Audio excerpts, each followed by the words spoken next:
Assalamualaikum warahmatullahi wabarakatuh. Nah, mungkin banyak ya kalian semua yang sering mengamalkan sholawat, yang sering baca sholawat setiap hari, tapi hajatnya belum juga terpenuhi atau terkabulkan. Nah, bagaimana sih supaya hajat kita cepat terpenuhi dan juga cepat terkabulkan? Terus harus membaca sholawat apa agar semua hajat kita terpenuhi dan terkabulkan. Sedangkan sholawat itu kan banyak ya, kayak semacam sholat Jibril, sholawat Nariyah, sholawat Munjiat, sholawat Fatih dan lain sebagainya. Sholawat itu banyak ya. Ya mungkin kalian kayak bingung harus milih sholawat apa supaya hajat kita terpenuhi gitu. Jadi sebenarnya kalian itu nggak usah bingung dan nggak usah ragu. Jadi setiap sholawat itu mempunyai faedah dan makna masing-masing, dan juga mempunyai khasiat yang sangat luar biasa. Jadi sebenarnya kalau kita punya hajat atau punya cita-cita yang sulit untuk kita gapai, yang sulit untuk kita penuhi, kita itu nggak usah bingung harus milih sholawat ini, sholawat itu. Jadi kita itu semampunya kita, sebisanya kita pengen sholawat apa. Misalkan saya mah pengen sholawat yang saya tahu, saya kenal gitu, saya sering denger gitu kan, pengen sholawat Munjiat, silahkan amalkan sholawat itu setiap hari gitu. Jadi kayak nggak ditarget harus sholawat ini biar hajat kita terpenuhi, harus sholawat itu biar hajat kita terpenuhi. Jadi yang penting kita itu mengamalkan sholawatnya istiqomah gitu. Dan sholawatnya juga sebenarnya ya nggak harus ditarget juga gitu.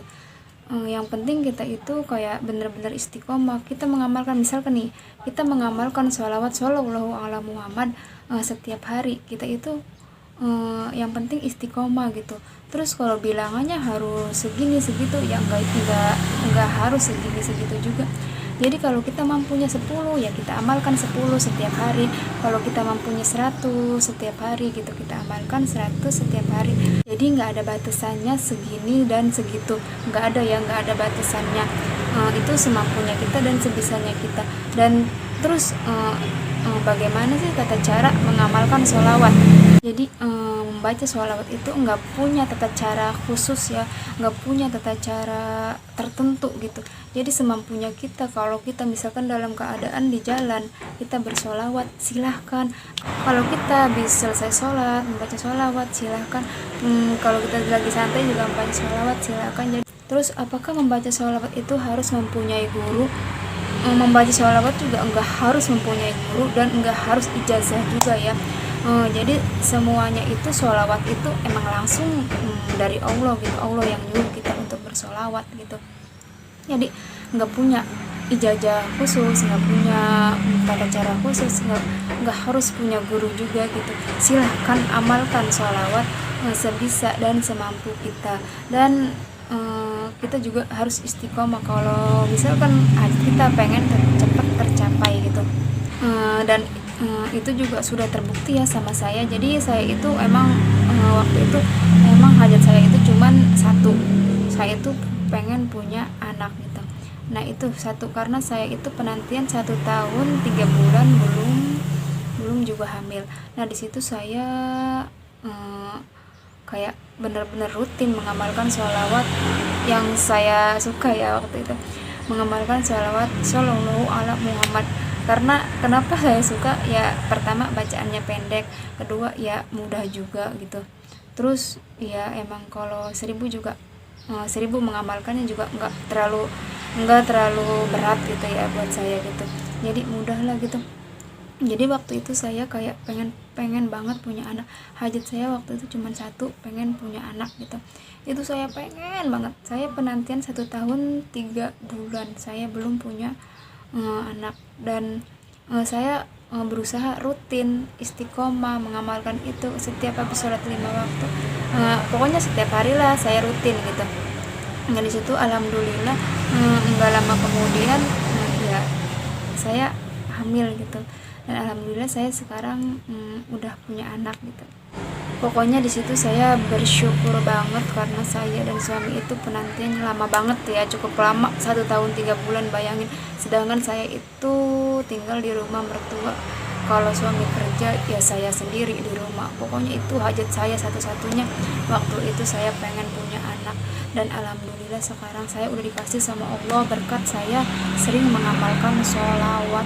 Jadi kalau misalkan kalian kayak punya hajat, pengen bener-bener hajat kalian itu terpenuhi dan terkabulkan, intinya satu, kalau kita membaca sholawat kita harus istiqomah. Dan juga kita itu nggak harus sholawat itu nggak harus, pokoknya semampu dan sebisa kita. Pokoknya kalau kalian benar-benar istiqomah bersholawat, insya Allah keinginan kalian, hajat kalian akan terpenuhi. Dan di samping kita istiqomah bersholawat, jangan lupa kita juga sering membaca istighfar. Nah, kenapa kita harus membaca istighfar?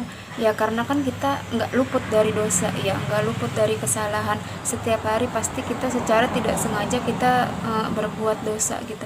Makanya kita juga di balik sholawat harus diiringi istighfar gitu, supaya dosa kita diampuni dan sholawat kita juga cepat terpenuhi keinginan kita melalui sholawat gitu ya. Dan mungkin juga di antara kalian kayak ada yang bertanya-tanya ya, saya sering mengamalkan sholawat, saya istiqomah mengamalkan sholawat selama bertahun-tahun, tapi kenapa keajaiban sholawat itu enggak kunjung datang juga?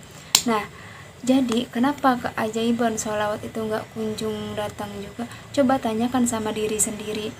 Apakah kita setiap hari beristighfar? Apakah kita setiap hari itu mohon ampun sama Allah? Coba tanyakan sama diri sendiri gitu. Terkadang kita lupa sama dosa kita ya. Terkadang kita lupa sama dosa kita hanya fokus sama keinginan kita. Jadi kita itu lupa beristighfar. Jadi kita juga di samping bersholawat, kita juga harus beristighfar atas semua dosa-dosa kita. Insya Allah kalau Allah mengampuni dosa-dosa kita, hajat kita juga akan Allah kabulkan. Apapun itu, apapun keinginan kita, pasti Allah kabulkan. Yang penting kita harus beristighfar lalu bersolawat dengan istiqomah. Mudah-mudahan hajat kita semua tercapai dan terpenuhi. Assalamualaikum warahmatullahi wabarakatuh.